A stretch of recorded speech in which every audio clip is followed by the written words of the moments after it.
Welcome to this Excel Beginner's Guide. This is going to be the first video in a series of videos that gives us the opportunity to really explore some of the capabilities that Excel has. This video is going to be going over the anatomy of Excel itself. To begin, when you first open Microsoft Excel, you're going to be prompted with this screen here. You will also notice that you will have some recent files. However, if this is your first time opening Excel, you will not have any of these here. You will also have Excel provided templates where you can explore more templates here. However, for this video, we're going to be starting with a blank workbook. Now, a workbook is nothing more than a compilation of multiple sheets. You can kind of think of it like a notebook. You would have one notebook and multiple pieces of paper that you can do work on inside that notebook. This is the exact same way. Your sheets would be your pages and your workbook the actual notebook. Now, up top, you have the quick access toolbar. You can customize this to your liking. However, it gives you a couple of default options, one of which is to save, to undo, to redo, to autosave, and it will also give you the opportunity to see what your workbook is titled. You also have an opportunity to search your workbook, and it tells you who is signed in. And then you also have an opportunity to minimize your workbook, to expand and collapse, and then also to close your workbook with the X provided at the top right. You will also notice that you will have multiple different tabs up here at the top.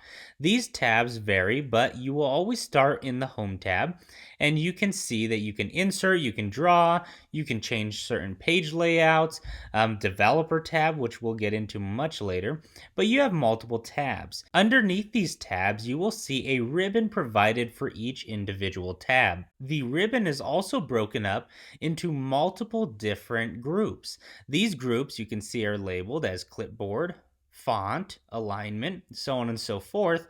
And these specific groups also contain specific data that would be tailored to the group name. You also have, in some cases, a launch button down here.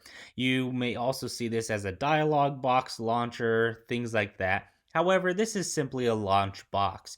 When you select the launch box, you will realize that the group here of font has much more data than what's displayed in the ribbon. This group font has actually this much information contained inside of that group. You will also notice as we come down here to the bottom left that we have a sheet which is called sheet 1. If you double click, you can rename this whatever you wish. We'll type test 1. You can also add more sheets to your workbook by pressing the plus icon next to the list of sheets. To the bottom right here, you also have the opportunity to zoom in by moving your cursor to the right, and you can zoom back out by moving your cursor to the left. To the left of the zoom, you also have 3 different ways in which you can view your sheet. By default, you are in the normal sheet layout. You can then select page layout, which will change the way in which you view your sheet to a page layout format. And then you can also select page break preview. The page break preview will become handy whenever we want to print. We will see where the actual print selection is. Now, moving directly above those options, you will also see a scroll bar which moves left to right and a scroll bar which moves up and down. Now, moving into the actual body of the sheet, you will see a couple of different indicators. You will see a column label, and you will also see here on the left multiple row labels. Now, each of these column labels are individual columns, and this is the exact same for the rows. You will have rows 1, 2, 3, 4, so on and so forth, and then here on your columns, you will have A, B, C, D, and so on and so forth as you go further to the right. And from here, you can think of it like a fancy game of Battleship. Simply, the intersection between the column and the row is called a cell, and this cell is classified as the intersection between those 2 points. So, for example, what column are we in? We're in column D here. And what row are we in? We're in row 4.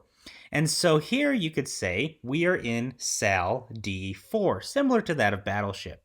And as we move this cursor further and further away, and we select a different cell, you will see we are in column G, and then row 5.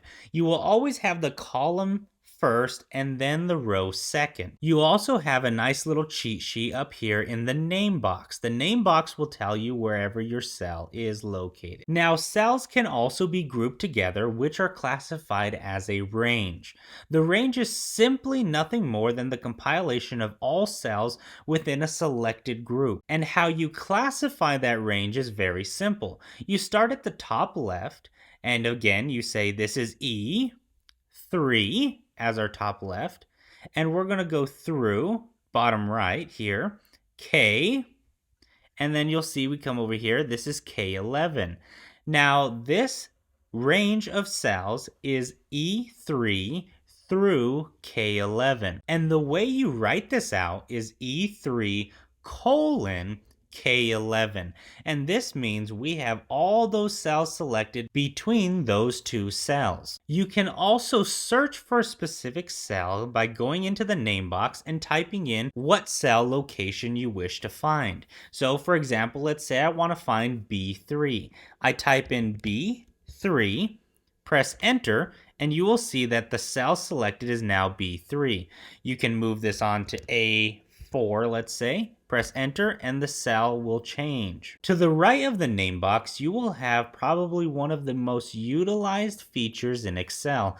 This is, of course, the formulas bar. This formulas bar will display all of the text located within a specific cell. So, for example, let's type A1, we'll say hi. And as I type hi, you will notice that as I select A1, you will see in our formula bar, we will have hi displayed as text. I can also edit the text in cell A1 by typing in the formula bar as well. So, hi Shae. And you will see it will also display it down here in A1.